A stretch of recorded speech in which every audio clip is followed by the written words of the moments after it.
O que me inspirou a mensagem de hoje foi primeiro uma pregação que eu ouvi há um tempo atrás do Renato Camargo. Ele pregou sobre esse texto, só que ele falou em outra perspectiva, que não é na perspectiva que eu vou falar. Porque eu fui inspirada, eu tive que escrever um texto esses dias atrás e usei alguns excertos de texto que me falaram profundamente ao coração. Então, eu começo com eles. O primeiro texto é da epígrafe do livro Ensaio sobre Cegueira, do José Saramago, que ele diz assim: se podes olhar, vê. Se podes ver, repara. Chamando a atenção da gente para um olhar para ver, não é? Um outro texto é da Clarice Lispector, e que ela fala que o óbvio é a verdade mais difícil de enxergar. E um terceiro excerto de texto, que é do livro dos Abraços, do Eduardo Galeano. Eu vou ler para vocês esse pequeno excerto de texto que eu acho muito bonito. Diego não conhecia o mar. O pai Santiago levou-o para que descobrisse o mar. Viajaram para o sul. Ele, o mar, estava do outro lado das dunas altas, esperando. Quando o menino e o pai, enfim, alcançaram aquelas alturas de areia, depois de muito caminhar, o mar estava à frente dos seus olhos. E foi tanta imensidão do mar e tanto seu fulgor que o menino ficou mudo de beleza.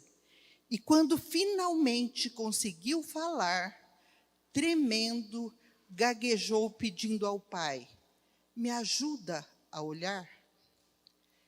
Eu acho esse texto belíssimo, e é isso que a gente vai tentar fazer hoje aqui, é pedir para que Deus nos ajude a olhar, para que a grandeza dele é tanta, a imensidão do poder dele é tanto, o que ele faz nas nossas vidas é tão impactante, que nós precisamos que ele nos ajude a olhar. Tá? Então, o tema da nossa mensagem de hoje é direcionada à fé que orienta o olhar. Tá? Vamos orar? Senhor nosso Deus, nós estamos agora diante da tua presença, pedindo a Deus aquilo que o menino Diego pediu para o seu pai. Nós estamos falando com o nosso Pai do céu e pedindo a ti, ó Deus, que tu nos ajude a olhar, que nós olhemos para a tua palavra, Senhor, e aprendamos com ela, que os nossos olhos, Senhor, sejam agora olhos espirituais, olhos da fé, olhos de quem tem o cuidado de reparar naquilo que é óbvio, de reparar para aprender a ser um servo melhor. É isso que nós te pedimos nesta noite, em nome de Jesus. Amém. Amém. O texto bíblico está em 1 Coríntios, capítulo 1, nós vamos ler alguns versículos a partir do verso 17. Paulo dizendo à igreja de Coríntios: Cristo não me enviou para batizar, mas para pregar o evangelho, não com palavras de sabedoria humana, para que a cruz de Cristo não seja esvaziada. Cristo, sabedoria e poder de Deus. Pois a mensagem da cruz é loucura para os que estão perecendo, mas para nós que estamos sendo salvos é poder de Deus. Pois está escrito: destruirei a sabedoria dos sábios e rejeitarei a inteligência dos inteligentes. Onde está o sábio? Onde está o erudito? Onde está o questionador desta era? Acaso não tornou Deus louca a sabedoria deste mundo? Visto que na sabedoria de Deus, o mundo não o conheceu por meio da sabedoria humana. Agradou a Deus salvar aqueles que creem pela loucura da pregação. Os judeus pedem sinais miraculosos e os gregos procuram sabedoria. Nós, porém, pregamos a Cristo crucificado, o qual, de fato, é escândalo para os judeus e loucura para os gentios. Verso 27. Mas Deus escolheu as coisas loucas do mundo para envergonhar os sábios, e escolheu as coisas fracas do mundo para envergonhar as fortes. Ele escolheu as coisas insignificantes do mundo e as desprezadas e as que nada são, para reduzir a nada as que são, para que ninguém se vanglorie diante dele. É, porém, por iniciativa dele que vocês estão em Cristo Jesus, o qual se tornou sabedoria de Deus para nós, isto é, justiça, santidade e redenção. Para que, como está escrito, quem se gloriar, glorie-se no Senhor. Como disse o Saramago para nós, né? Se podes olhar, vê, e se podes ver, repara. Vamos tentar reparar um pouco nessa cidade em que Paulo escreve a carta. A cidade de Corinto é uma cidade próxima a Atenas. Ela dista 48 quilômetros de Atenas. E é uma cidade que foi totalmente destruída no ano 146 a.C.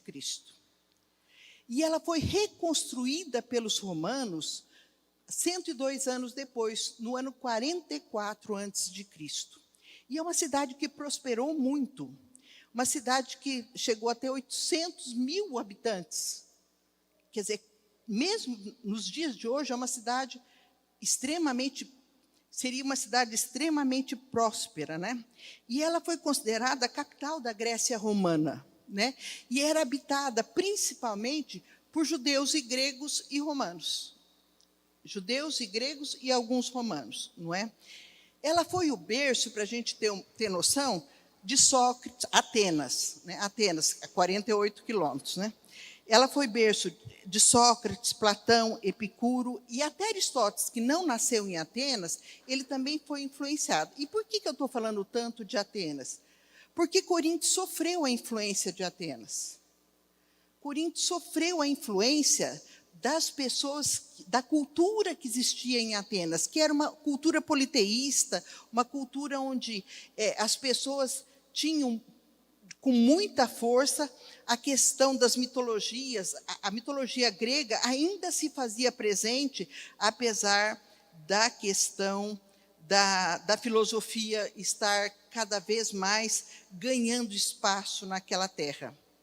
Paulo cuidou muito de Corinto. Ele não escreveu apenas as duas cartas. Foi uma das cidades em que ele ficou maior número de tempo. Ele ficou muito tempo ali, não é? E ele cuidou daquela cidade. Ele tinha uma preocupação particular com aquela cidade. Bem, agora vamos tentar reparar, então, no texto que nós escolhemos para essa noite. O texto, nos 4 primeiros capítulos dessa carta de Coríntios, se vocês forem ler, e vale a pena ler, porque é um texto belíssimo, o que Paulo faz é nos avisar que está tendo divisões, está havendo contendas, está havendo conflito. A igreja de Corinto é uma igreja dual, uma igreja que está se dividindo.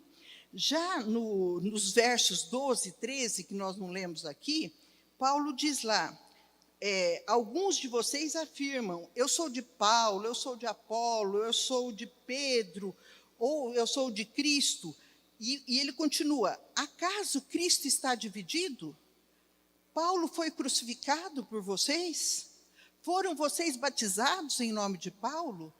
Quer dizer, ele tentava mostrar, a pregação de Paulo para Coríntios era para dizer assim, parem, olhem para quem vocês precisam olhar, cuidem daquilo que vocês realmente precisam cuidar, olhem o óbvio, olhem para Cristo. A nossa pregação é a pregação de Cristo. E a partir do verso 17, ele mostra para nós que a sua filosofia, a filosofia de Paulo, ia em sentido contrário da filosofia e da sabedoria que era buscada por aquele povo. Porque a sabedoria de Paulo, a sua filosofia, era cristocêntrica. Então, a preocupação era com o que Cristo pregou. Era esse o sentido que ele dava para o seu agir. No verso 22, ele mostra claramente uma dualidade, que é aquele verso que eu li para vocês, que fala que os judeus pedem sinais miraculosos e os gregos pedem sabedoria. Então, quer dizer, estavam todos na mesma igreja, alguns queriam sinais miraculosos, os outros queriam sabedoria, não é? Bem, vamos primeiro tratar dessa questão dos judeus. Por que será que os judeus queriam sinais miraculosos, não é? Bem, vamos lembrar que os judeus, eles tinham, toda a tradição religiosa deles era uma tradição de ritos. Eles eram muito acostumados aos sacrifícios, ao dia certo de ir para o templo, a cumprir normas, cumprir regras. E, de repente, vem um evangelho dizendo para eles que nada daquilo importava, que o que verdadeiramente importa é a graça salvadora e redentora de Jesus.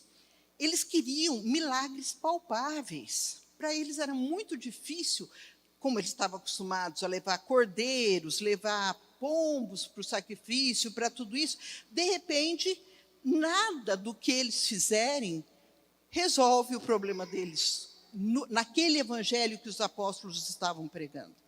Porque tudo que tinha que ser feito, Jesus já fez. Então, para eles, foi um baque, não é? Para eles, era difícil, com a sua religiosidade, entender que eles queriam milagres palpáveis, eles queriam ver acontecer como na sua tradição acontecia. E aí eu trago isso aqui um pouco para nós, não é? Nós também temos um pouco dessa tradição. Ainda que sejamos neófitos na fé, ainda que estejamos há pouco tempo na igreja, a gente traz as marcas de uma cultura religiosa que às vezes a gente dá valor para aquilo que é visível. Às vezes nós também queremos sinais miraculosos. Às vezes a gente fica encantado com um toquinho de madeira que fica em brasa numa reunião de oração, porque a gente fala, nossa, lá tinha poder. Às vezes a gente fica encantado, porque essa semana mesmo, eu preciso contar vou compartilhar com vocês. Tem uma pessoa que eu quero muito bem, gosto muito dela, e ela estava contando para mim, ela, Nete, eu fui num culto que você não acredita. Foi uma bênção, um poder de Deus. O pastor de fora que estava aí, era uma beleza. Ele revelava pelo RG. Ele sabia o RG, ele sabia a placa. Foi um culto assim que pegou fogo, a gente não queria que terminasse, né? Aí eu falei para ela, nossa, que beleza. E sobre o que foi? Eu falei assim, ele pregou? Claro. Sobre o que foi a pregação? Ah, eu não lembro. Falei, não, mas sobre que texto foi? Ah, eu estava assim, eu não sei, ele leu um texto, mas eu não lembro. Cuidado, eu estou falando isso aqui, e eu me preocupei muito, porque eu quero muito bem aquela pessoa. Porque às vezes a gente se engana achando que o grande milagre é aquilo que é visível. O grande milagre, Jesus já fez na cruz por nós. O grande milagre é o evangelho da salvação.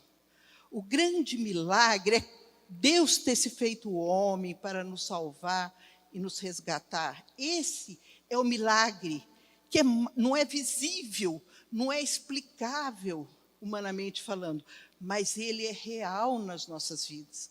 E isso faz toda a diferença para nós. Bem, aí eu quero conversar com vocês um pouco, então, agora, por reparo, na questão dos gregos. Os gregos pediam sabedoria. Tinha lógica. Eu já falei para vocês que eles estavam cercados por elementos da filosofia. E eles buscavam cada vez mais, e era muito bonito naquela época, significava que você era de uma elite pensante, quando você se dedicava às questões da filosofia. Eles eram constantemente ali em Corinto visitados pelos sofistas. Os sofistas, eu acho que vocês já sabem, mas não custa aqui, né, para alguns que por acaso podem desconhecer, eles eram filósofos considerados de segunda categoria. Eram pessoas que eram bons oradores, que visitavam, iam nas praças, iam nos lugares abertos e falavam sobre qualquer tema, qualquer assunto que pudesse interessar o público, e cobravam para fazer isso. E eles falavam sobre qualquer assunto polêmico, e dessa expressão sofista é que nasce o sofisma, que é aquela aparência de verdade, aquilo que não é verdadeiro, mas que aparentemente é verdadeiro, né? Então, Corinto, ele se dividia entre esses pensadores. Um queria olhar mais para um pensador, outro para outro pensador, e eles gostavam tanto de filosofia, como nós aqui no Brasil gostamos de futebol. Em qualquer lugar que você vá, se tiver uma turma e puxar o assunto de futebol, a maioria das pessoas vão saber conversar sobre isso. E lá era assim, essa questão da filosofia, essa questão da sabedoria, né? Eles buscavam isso aí, eles conversavam e debatiam sobre esses temas, né? Bem, qualquer semelhança com os nossos dias não é mera coincidência. Porque o que os gregos estavam querendo, os gregos da igreja de Corinto? Eles queriam explicar Deus. Eles queriam a explicação do Evangelho. Eles queriam a explicação, mas eles não queriam a explicação que a gente está vindo buscar aqui. Eles queriam a explicação racional. Eles queriam explicar com a sabedoria humana a esse Deus que nós servimos. E é claro que isso causou um problema muito grande, porque como é que nós vamos explicar Deus? Como é que a gente explica, nós, humanos, vamos conseguir explicar a justiça de Deus, por exemplo? Então, eles entravam em vários conflitos, porque eles pensavam assim, como é que Deus, sendo um Deus poderoso, um Deus amoroso, deixa acontecer coisas ruins? Eu não sei se vocês já se depararam com alguém falando assim para vocês, mas se Deus é tão bom, por que acontece o deslizamento lá em São Paulo? Por que criança morre? Isso aí eu gostaria de entender também. Mas se eu entendesse a justiça de Deus, se eu entendesse a Deus, significaria que ele caberia aqui e ele deixaria de ser Deus. Na universidade, onde eu trabalhei até pouco tempo atrás, eu lembro que eu tinha uma colega, uma pessoa querida também, mas ela invariavelmente, se a gente citasse o nome de Deus, ou falasse qualquer coisa de Deus, ela falava assim, Deus não cabe aqui. Porque ela dizia que Deus não cabe na universidade. E eu falava, mas não cabe mesmo. Deus é muito maior que isso aqui. O Deus que eu sirvo, o Deus que nós servimos, não cabe em mente humana. Nós não conseguimos explicar a Deus. E os gregos pediam a sabedoria porque eles queriam entender racionalmente aquilo que é suprarracional, aquilo que não tem explicação. Bem, então, o que Paulo nos alerta para a gente olhar uma questão que é óbvia? Que nós precisamos estar alertas contra a supremacia da razão sobre o conteúdo da espiritualidade. Olha o verso 17. Cristo me enviou para pregar o evangelho, mas não com palavras de sabedoria humana. Paulo está dizendo, eu estou pregando o evangelho, mas eu não estou usando as palavras de sabedoria humana. Será que Paulo fez isso porque Paulo não era sábio? Quem estuda a palavra de Deus, quem estuda a história bíblica sabe, Paulo foi criado aos pés de Gamaliel.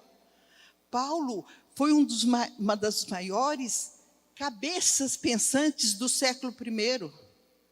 Ele era muito culto. Ele sabia muita coisa. E ele tanto dava valor para a razão, que lá na carta aos Romanos ele fala, ofereçam o vosso culto racional. Agora, tem coisa que Paulo está nos dizendo que não tem explicação humana. Nós não conseguimos explicar racionalmente que Deus, por exemplo, sendo essencialmente amor, permite que coisas más aconteçam. Eu não consigo explicar. E eu não sei se vocês conseguem explicar isso. Agora, Deus não deixa de ser Deus por causa disso.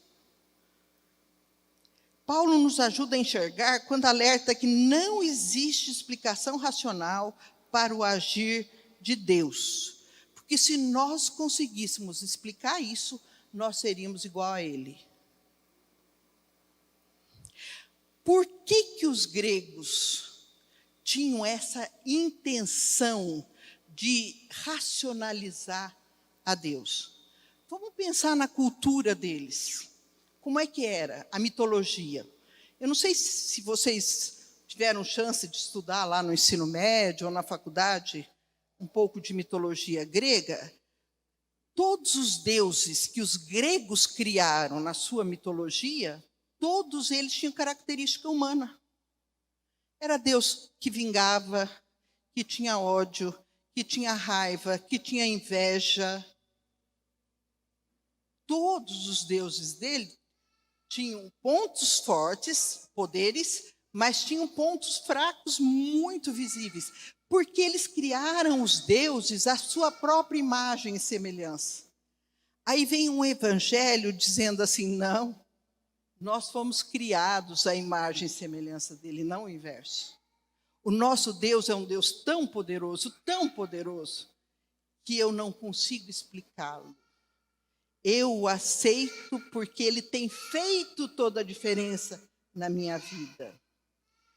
Paulo não estava pregando aqui para nós, para Coríntios, e nem está dizendo para nós nos dias de hoje, que a gente tem que cometer suicídio intelectual. Ele não está falando que é para a gente abrir mão da razão, mas ele está dizendo, existem mistérios. E se você quer explicação para tudo, não é na carreira cristã que a gente encontra, porque os cristãos admitem o mistério. Seria necessário uma filosofia espiritualista, porque ela sim tem filosofia que acha que explica tudo. Por que uma criança nasce desse jeito? Porque na outra vida... Por que acontece? Porque na próxima vida... E aí acha as explicações. Tá certo? Mas nós que servimos a Deus não conhecemos através da sabedoria humana. Nós o conhecemos através dos olhos da fé. Por isso é que eu trouxe o texto do Diego. Senhor, me ajuda a olhar. Me ajuda a ver o teu mistério, me ajuda a ver o teu milagre, me ajuda a ver o teu poder, me ajuda a ver o teu caráter. Né? Bem, o que será que Paulo quer fazer que a gente enxergue? Eu tirei duas coisas aqui. Que existem realidades espirituais que, embora não sejam irracionais, extrapolam a compreensão humana. Como eu citei para vocês, nós não conseguimos explicar o que Deus é e o que Ele faz tem hora. E uma segunda coisa que eu acho que Paulo está chamando a nossa atenção é que existem algumas realidades espirituais que se constituem verdadeiro mistério. E não tem como explicar. Imagina, Roberta, você tendo que explicar a Trindade. É um Deus que é único e que é Pai, é Filho e é Espírito Santo. Aí, Granado, alguém vai lá e fala assim para você, mas Deus é único? Mas como é que o filho dele morreu na cruz e se sentiu abandonado? Como é que nós explicamos isso? Se nós não entendermos o mistério da cruz, nós não vamos perceber que Deus estava lá na figura do Filho. Se nós não entendermos a Trindade, nós achamos que Ele abandonou o Filho dele. Mas o Espírito Santo, o Filho e o Pai estavam lá. E ele só disse, Pai, Pai, por que me abandonaste? Porque ele carregou a minha culpa lá naquela cruz. E aí ele não... A santidade do Pai, a santidade do Espírito Santo, ele estava apartado da santidade, porque ele estava carregando a minha culpa lá. Isso é mistério, não é racional. Tá? Outra coisa, os milagres de Jesus. É fácil, Jabes, chegar para alguém e falar que Deus multiplicou, que Jesus multiplicou 5 pães e 2 peixes e alimentou 5.000 homens, fora crianças e mulheres que alimentou, e ainda sobejaram cestas e cestas e cestas. É fácil? Que lógica é essa? Que lógica é essa? Já pensou, Pedrão, você chegando na escola e falando para os teus alunos, como vocês falaram aqui no hino que vocês cantaram, que Jesus e Pedro andaram sobre as águas? Que física é essa? Como é que Jesus andou sobre as águas? Como é que Pedro andou sobre as águas com ele? Não tem raciocínio que dê conta disso aí. Não tem sabedoria humana que dê conta disso aí. Por exemplo, como é que nós explicamos racionalmente o universo? O homem tem tentado, e cada vez que ele descobre alguma coisa nova, ele vai ver que ele não sabe nada do que é muito maior. A criação de Deus é muito maior do que tudo que ele já sonhou. Como é que a gente explica a ressurreição de Lázaro? Ressurreição da filha de Jairo? Ressurreição de Jesus, que é central para o cristianismo. O fato dele ter ressuscitado é fundamental para que creiamos na sua obra, mas é mistério. Racionalmente eu não consigo explicar. São mistérios que não podem ser explicados. Por isso a ideia da supremacia da inteligência, da lógica cartesiana sobre a espiritualidade era um problema muito grave naquela igreja. E é um problema para nós também. Se nós não nos submetermos à grandeza do milagre e do mistério que é a nossa salvação.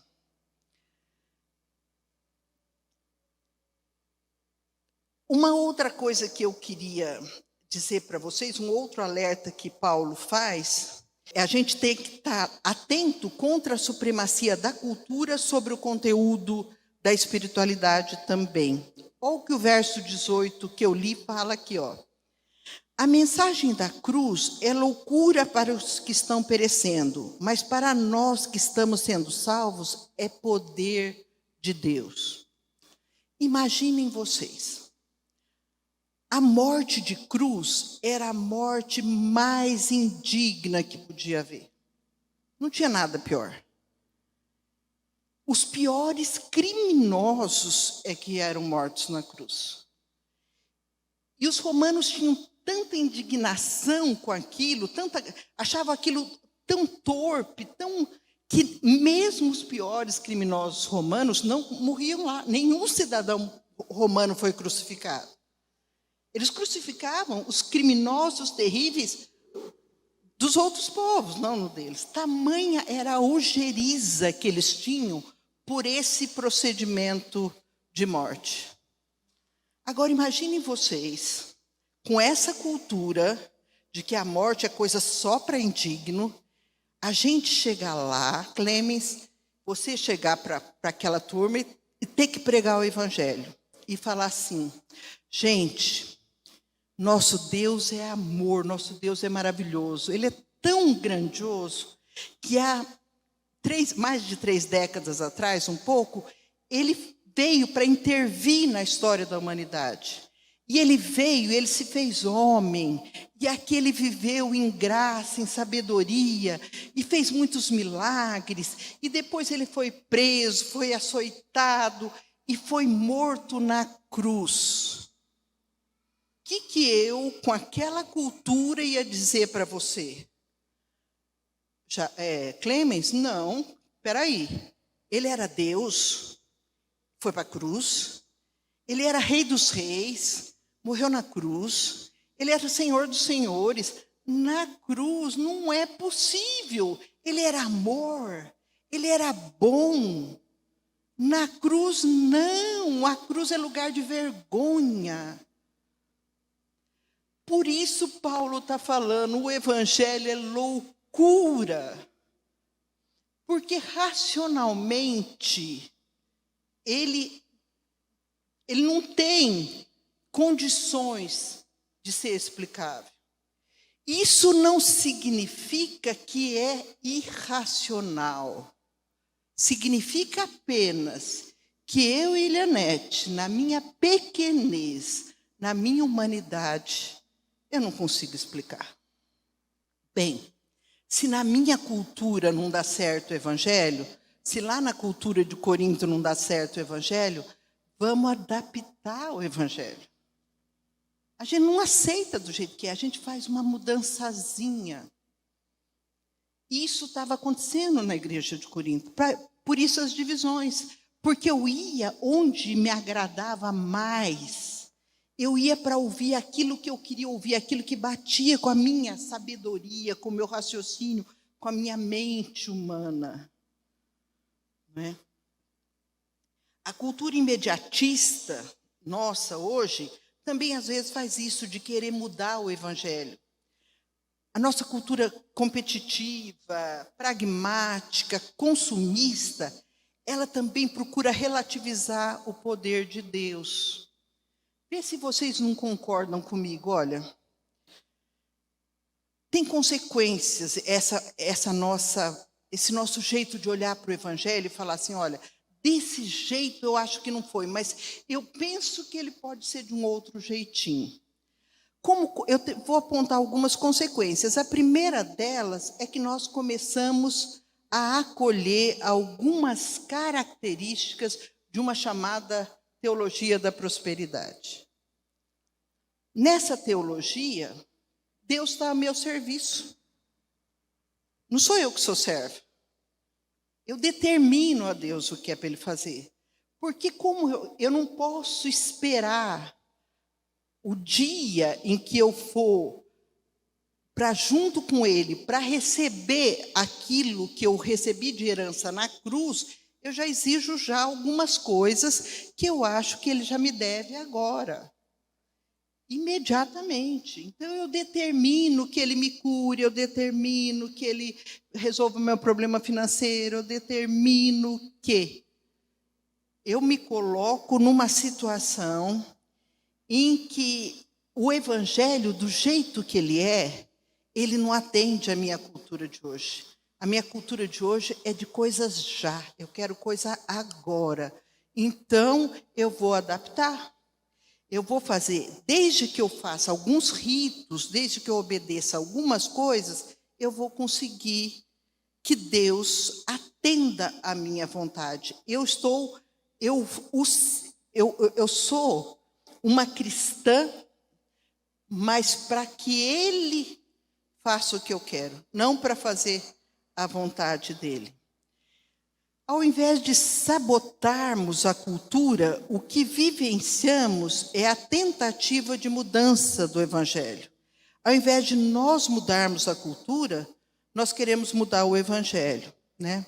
Deus, nessa perspectiva, Ele está a nosso serviço. E a mensagem do evangelho fica centrada na possibilidade de Deus resolver todos os nossos problemas, de que ordem for. Uma outra consequência, eu não sei se vocês estão acompanhando isso aí, é o teísmo aberto. O teísmo aberto, alguns teólogos falam assim, não é possível. Um Deus tão amoroso, se Deus é tão amoroso, é impossível que as coisas aconteçam e Ele não faça uma intervenção antes que elas aconteçam. Então, eles acreditam num Deus, eles estão pregando um Deus que não sabe o futuro. Um Deus que não sabe o que vai acontecer daqui 10 minutos, nem daqui 10 dias, nem daqui 10 anos. Eles tiram da natureza de Deus a onisciência para se adaptar à cultura atual. Porque é uma cultura que julga a justiça de Deus. Para Deus ser justo, então eu tiro dele. Deus não muda porque nós queremos que ele mude. Ele nos muda, graças a Deus. Ele é o Deus que pode todas as coisas, ele continua sendo, não é? Eu não consigo entender o evangelho, mas nem isso não me dá o direito de mudá-lo. É claro, eu também gostaria de ter explicações para tsunamis, para enchentes, para deslizamentos, mas dentro da minha pequenez humana eu não consigo, nem por isso eu ganho o direito de dizer que Deus, de mudar a Deus, de mudar o evangelho, né? E agora, uma última consequência é que estão querendo mudar a Bíblia. Porque a ética da cultura atual não comporta a ética da Bíblia. Então, vamos mudar a Bíblia. Eu não sei se vocês já ouviram isso, que tem teólogos fazendo essa proposta. Então, vamos mudar a Bíblia. Porque o que ela fala de sexualidade não está de acordo com a cultura hoje. O que ela fala de economia não está de acordo com a cultura de hoje. Então, vamos mudar a Bíblia. Ao enxergarmos com os olhos espirituais, veremos que não temos que mudar o conteúdo da nossa fé, mas temos que pregar o evangelho da salvação de Jesus Cristo para que a cultura seja impactada como consequência da fé. Nós não temos que mudar o evangelho para se adaptar à cultura. Nós temos que pregar o evangelho para que a cultura mude. É o inverso. No verso 20, Paulo vai falar assim: onde está o sábio? Onde está o erudito? Onde está o questionador desta era, né? E isso me veio à cabeça muito forte, mudando essa questão do questionador, os influenciadores.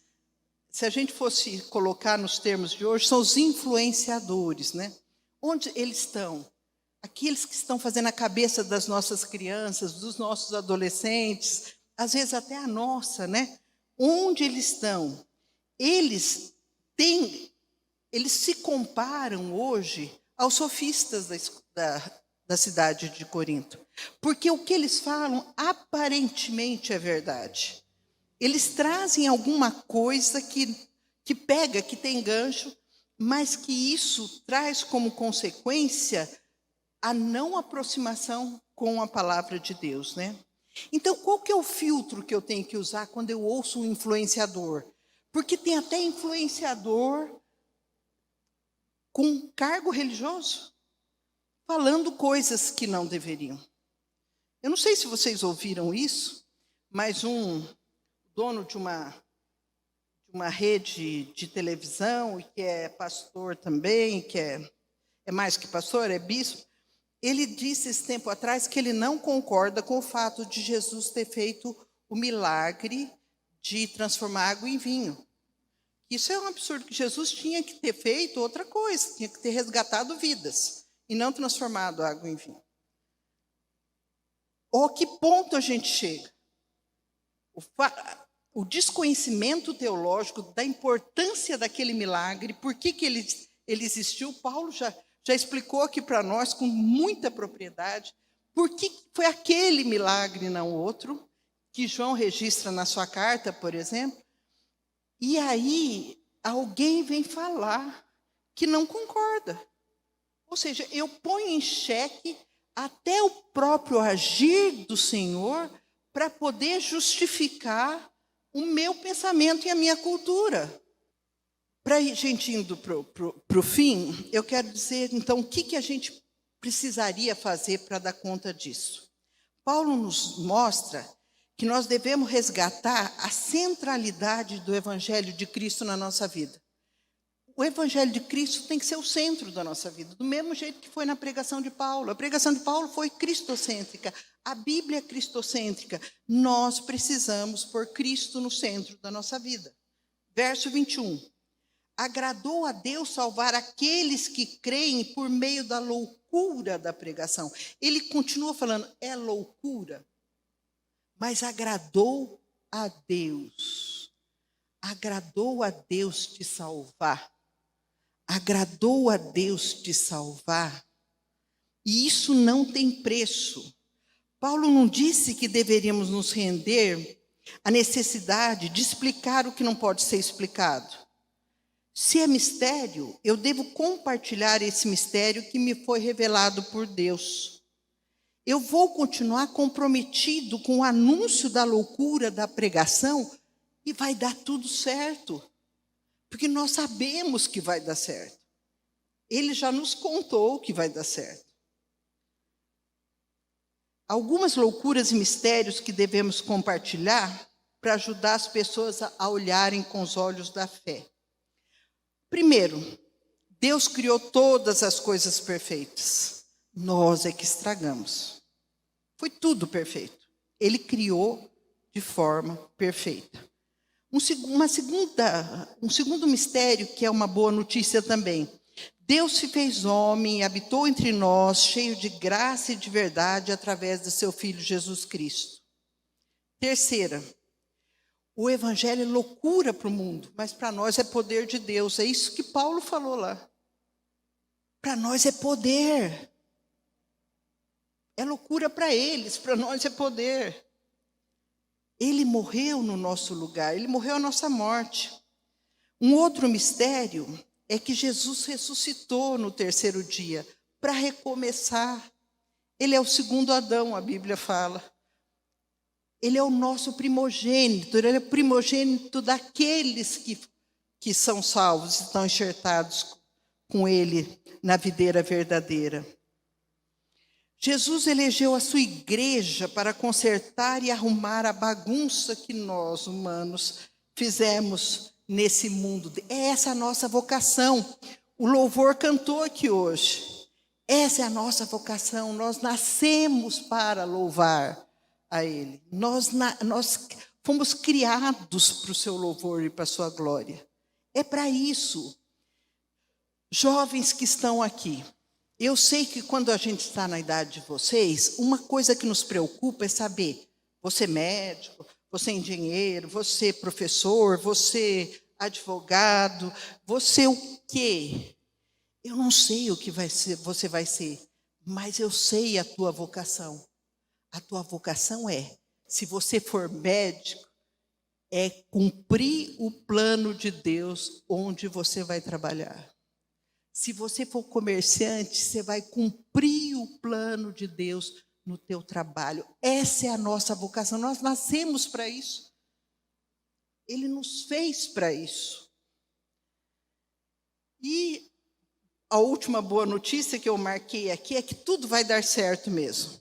O que Jesus começou a fazer lá em Belém, quando ele nasceu, depois lá no Gólgota, onde ele morreu, depois na abertura do túmulo, quando ele ressuscitou, o que ele continuou fazendo pelo Espírito Santo em Atos, vai dar certo, vai continuar. E agora nós estamos continuando, vai dar certo. Ele disse que vai dar certo, ele nos mostrou que vai. Aí você pode falar assim, Nete, mas vai demorar quanto? Eu não sei. Eu sei que vai dar certo. Não sei quanto vai demorar. Você pode estar pensando, esse evangelho não cabe aqui. É verdade. Como eu falava para minha colega lá na Unesp, não cabe. Esse evangelho não cabe, porque ele é muito maior que isso. Né? Ele é loucura mesmo. O problema não é o evangelho, do jeito que ele é, o fato dele ser loucura. O problema é nossa razão limitada, nossa incapacidade de percebermos o fato de que o Evangelho transcende a capacidade de nós compreendermos e explicarmos racionalmente. Mas Paulo também, além da centralidade do Evangelho, ele também nos mostra, nos ajuda a enxergar uma coisa também que é muito óbvia, como disse a Clarice Lispector, que é preciso resgatar a suficiência do Evangelho. Não é só que ele é o centro, ele é suficiente. O Evangelho é suficiente para conhecermos o caráter de Deus. Ele é suficiente para determinar o propósito da nossa vida, para determinar a nossa vocação. Ele é suficiente para minimizar a nossa ansiedade Ele conhece as nossas necessidades. Ele sabe do que precisamos. Agora, nós falamos, mas como? Se ele sabe, por que ele não fez? Porque ele sabe. É por isso que ele não fez. Porque quando ele sabe, às vezes ele diz não para a gente, ou ele silencia. Como nós vamos explicar e entender um Deus que está aqui hoje, com certeza está aqui, mas está lá no haja luz, e está lá no Apocalipse, porque ele não se submete à nossa cronologia. A cronologia de Deus é outra. Ele está lá, ele está aqui. Então, ele sabe o nosso futuro, ele sabe o nosso passado, e ele sabe onde nós vamos estar depois que morrermos, né? Então, ele é suficiente para minimizar a nossa ansiedade. E também é suficiente para alimentar a nossa esperança. Você pode falar para mim, Manete, isso tudo você já falou que vai dar certo, mas se eu morrer? Desde que o mistério da ressurreição aconteceu, da ressurreição de Cristo, nós não precisamos temer a morte. Nosso lar não é aqui, aqui nós somos forasteiros. Ele venceu a morte por nós. Nós já temos a vida eterna, não é? Nós não vamos ter a vida eterna depois da nossa. Nós já temos a vida, já ganhamos. Se vamos morrer hoje, se vamos morrer amanhã, já temos, já deu certo, né? Por último, Paulo nos ensina que além da centralidade, além da suficiência do Evangelho, a eficácia. O Evangelho é eficaz. Cristo é o poder de Deus e sabedoria de Deus. Esse poder, lá no original, é de dínamos. É um poder explosivo, um poder poderoso, não é um poder pequeno, não é o que nós entendemos por poder, né? Se nosso Deus é o Deus de poder, por que nós, às vezes, continuamos, e você que me ouve aí, lá em casa, ou vocês, às vezes, que estão aqui, por que continuamos a confiar nos astros, no alinhamento dos astros? Por que às vezes, continuamos a crer nas superstições? Por que às vezes, colocamos pedras e pirâmides na nossa casa para chamar bons fluidos, não é? Pare de confiar em horóscopo, em regressão. Você quer ler? Não adianta, porque os astros não sabem das suas necessidades, eles não sabem da sua necessidade. Eles não te ouvem. Não há poder neles para intervir na tua vida. O poder está no Evangelho de Cristo. Pare de confiar em propostas políticas. É claro que nós temos a nossa preferência, e eu tenho e declaro, eu tenho preferência política. Mas eu sei que esse Brasil não vai ser mudado por uma simples proposta política ou por um homem. O Brasil vai ser mudado na força do Evangelho de Cristo. É ali que está o poder. Esse é o verdadeiro poder. Quem vai consertar o mundo é Jesus de Nazaré, pelo poder do Evangelho, através da ação da igreja. Por último, pare de confiar em si mesmo. A autoestima alta é interessante, mas você não tem poder. O poder não está em você. Você não determina nada. O poder está naquele Deus maravilhoso que se fez homem e veio, habitou entre nós e nos salvou. No capítulo 2, logo em seguida daquele texto que eu li, Paulo fala assim, ó: ora, o homem natural não compreende as coisas do Espírito de Deus, porque lhe parecem loucura. Homem natural não entende isso que nós estamos falando. E não pode entendê-las, porque elas se discernem espiritualmente. Mas o que é espiritual discerne bem tudo, e ele de ninguém é discernido, porque quem conheceu a mente do Senhor para que possa instruí-lo? Mas nós temos a mente de Cristo. Homem natural não compreende, nós só entendemos espiritualmente.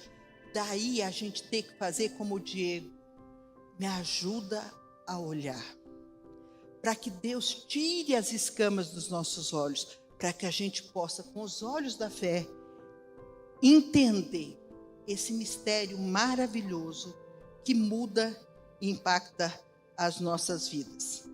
Se você se viu em algum tópico do que eu tratei aqui hoje, nessa mensagem, que tal abrir mão de buscar sinais e sabedoria humana e abraçar o Evangelho de Jesus? Essa é a verdadeira história. O Evangelho de Jesus é a verdadeira história que tem o poder de transformar o nosso coração, que às vezes está completamente desalinhado da vontade de Deus. É a verdadeira história, o Evangelho é a verdadeira história que tem o poder de dar sentido e propósito à nossa vida.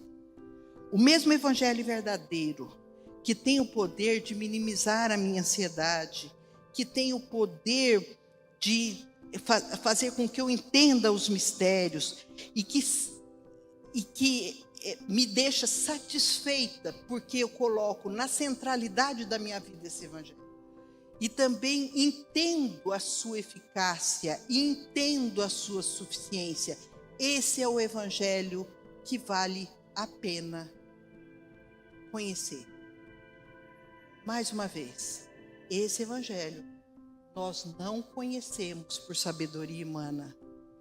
Esse Evangelho, ele não se revela a nós através de sinais miraculosos, porque ele em si é o maior de todos os milagres. É isso que a gente vem aqui. Beber da palavra de Deus, porque ela nos ajuda a enxergar o óbvio. Que vale a pena servir ao nosso Deus. Hein? Vamos orar? Você me ajuda nessa oração aí? Para que Deus tire as escamas dos nossos olhos e a gente passe a enxergar com os olhos da fé, né, o grande mistério da salvação, que é o que nos deixa prontos para estarmos com Deus depois que nós deixarmos esse mundo. Amém? Senhor, nós te louvamos porque a tua palavra é perfeita. Nós te louvamos porque ela, ó Deus, nos ajuda para que consigamos abrir os nossos olhos para enxergar um pouco mais daquele mistério maravilhoso que é o teu plano de salvação para nós. Senhor, essa igreja que está aqui agora, reunida comigo, reunida na internet, Senhor, ela quer ser diferente, eu tenho certeza. Ela quer ser uma igreja que não te enxergue racionalmente apenas, mas ela quer ser uma igreja em que o Espírito Santo de Deus a convença e a esclareça sobre tudo aquilo que a tua palavra quer que saibamos, para que sejamos pessoas melhores, para que cumpramos a vocação que o Senhor nos deu, para que aceitemos o teu ID e o façamos de uma forma poderosa, porque estaremos munidos daquele Deus que tem todo o poder. Estaremos falando de um evangelho que é poderoso, que é suficiente, que é eficaz e que deve ser o centro da nossa vida. Cuida, ó Deus, da tua igreja espalhada pelo mundo. Cuida, ó Deus, dessa igreja local que está aqui. Que nós cada dia mais cresçamos, ó Deus, e ganhemos maturidade para te servir melhor. Faça, ó Deus, que abandonemos as divisões e as contendas, mas principalmente que abandonemos essa necessidade que às vezes assola a nossa alma, de tratarmos racionalmente, com uma racionalidade humana, aquilo que é essencialmente espiritual. Cuida de nós, Senhor, cuida dos nossos lares, dá-nos inteligência e sabedoria, sim, para sermos pessoas de acordo com a tua vontade. Pedimos isso e já te agradecemos, em nome de Jesus. Amém. Amém.